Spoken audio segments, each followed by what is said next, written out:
Hey, hello everybody, Tamid here with you, and you're watching Tamid Fluency Academy.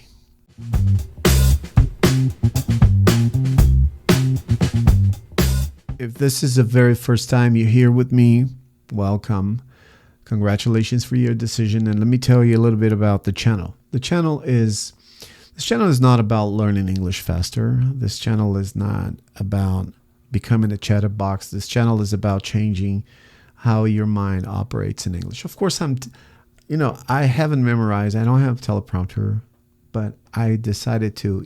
I've got the notes in my computer, and that's what I'm doing. I'm reading it. But of course, that I will read, and I will also speak about my point of view. So, if you're a B2 student and you're willing to become a C1 or a C2 student, this conversation is unavoidable. You've got to sit down and pay attention. All right. Well, let's get started with the biggest lie about fluency that the market has sold to you. A lot of people buy courses with the promises of turning you into a C1 or C2 speaker. But fluency, I gotta tell you that fluency has different levels. So most learners believe that fluency means speaking fast, speaking a lot, or speaking without any mistakes. That is not fluency at all. That is a performance anxiety with good pronunciation. We all know that. And fluency is not speed. It's the cognitive stability. I know a lot of people who speak fast, but they speak very wrong and they are not fluent. I know a lot of people who speak less words, not many words, and they're completely fluent. Bear in mind. One example of fluent people, obviously, they were all born in English and an English spoken country.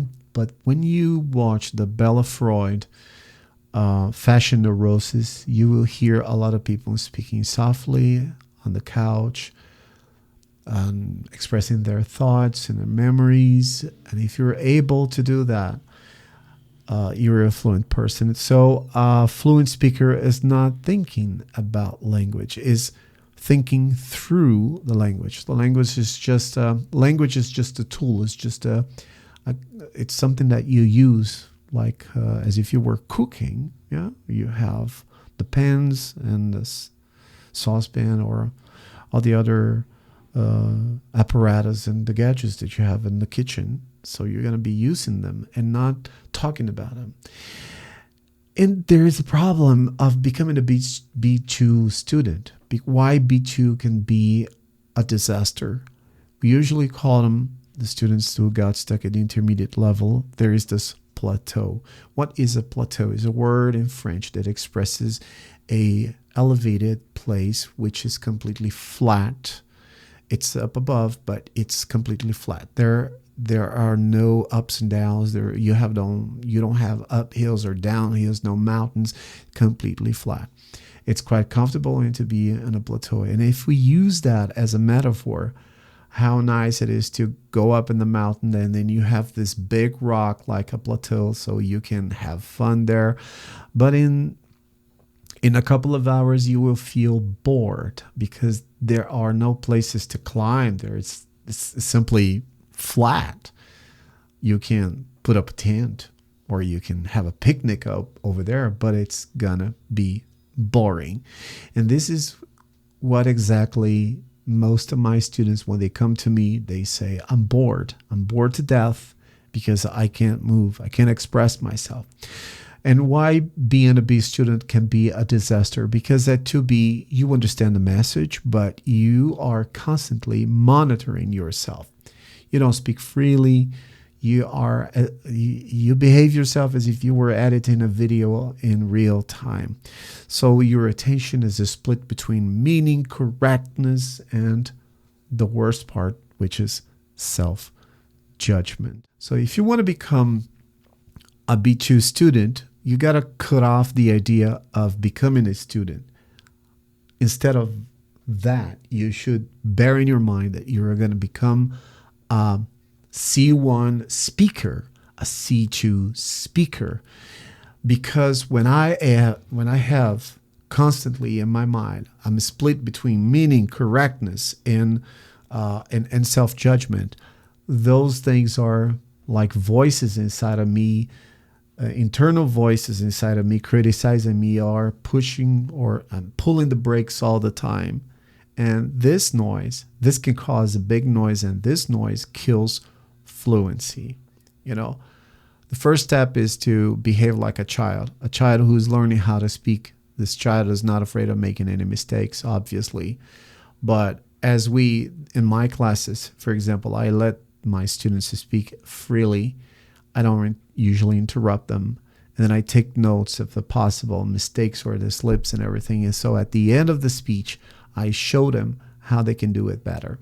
Okay, you might tell me, oh, I have ChatGPT now, I can do that.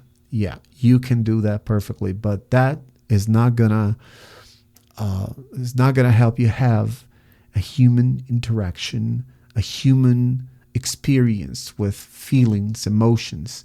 You can be you can have lessons with ChatGPT, obviously, but that's not gonna touch your heart. Okay, the third thing that I want to tell you here, third. Be careful with that word, because if you say turd, that is feces. Okay? It's third. Yeah, those are the tricks of becoming a C1 student or speaker. Fluency is not linguistic. Fluency is psycholinguistic. What do you mean? I mean, it's the ability to organize ideas under pressure. It's the ability to choose words without panic. It's the ability of staying coherent while thinking ahead. So a fluent speaker is not a person who is intending to speak more. It's a person who speaks less, with not less, but with less effort and more intention. You see, I love movies because of this. Whenever I watch a good movie, and I watch a good movie with actually not a good movie only, but a movie with a beautiful text. The Anatomy of a Fall, I guess. I don't know if this is, let me check it out, because I don't remember exactly the name of the movie. The Anatomy of a Fall. Yes, that's the movie, folks. Wow, I got to tell you, The Anatomy of The Anatomy of a Fall, according to IMDb. It's a great movie. I'd like to recommend it. 7.6 here in IMDb. It's a movie from Justin Triet.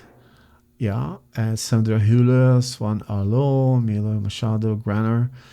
It's a great movie. Why? Because not only the plot, but the dialogues, the lines that the actors speak here, it's just amazing. Well, my neighbor is making a big noise here. Actually, I think that she is cleaning up the house.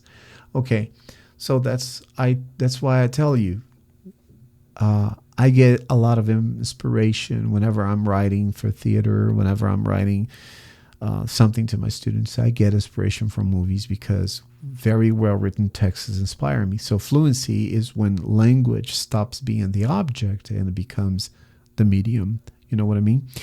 So number 4, why most people never reach a C level. So most learners, they keep studying English as if it were a subject.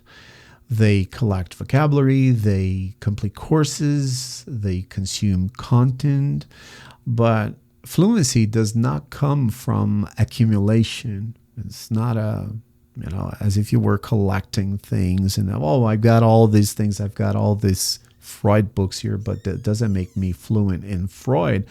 What makes me fluent in Freud is while I apply.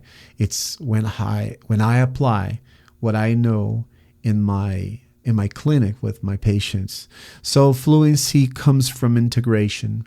I gave you an example, just like the Freud books I've got here. I'll show you later. maybe another video because I don't want to touch the camera right now. But integration, what does it mean, integration? Integration, it's when you that becomes part of your daily life. That becomes part of your existence. So this is what I do. I'm exposed to English all the time. I listen to podcasts. I watch movies. I listen to the news. I'm always writing something in English. I'm thinking. I'm trying to make sentences in my head. Not sentences only, but thinking about things in English. So if your study routine doesn't change how you hesitate, how you self-correct, how you react emotionally, they won't produce a C1 or a C2 fluency. Well, making a big story short here.